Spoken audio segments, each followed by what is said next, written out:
Guys, yung ginawa ko una mali. So, take 2 from Dr. Bodol Rasek TV. Cut ko ang luya guys ha. Sa inyong dalawa dyan ha. Pag hindi gumaling yung aking ubo, lagot kayo sa akin. Dalawa. Manay Jo. Joey Official TV at saka Dr. Bodol. Dr. Bodol Rasek TV. Andyan na po yung asin guys. Pink pa yan. At saka ito ay organic. Organic na luya. So, sabi niya i-dip niya, di ba? At saka meron na rin po akong ano dito, tubig na mainit. At ang una kong ginawa, nilagay ko yung luya. Pero ayan, nandyan pa rin yung luya guys. Hayaan ko na lang yan. Iinumin ko daw to mamaya after.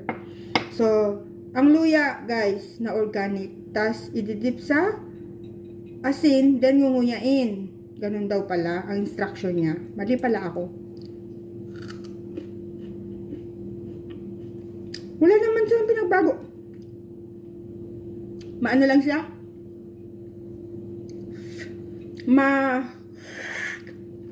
Masarap siya, pero maano. May lasang hindi ka.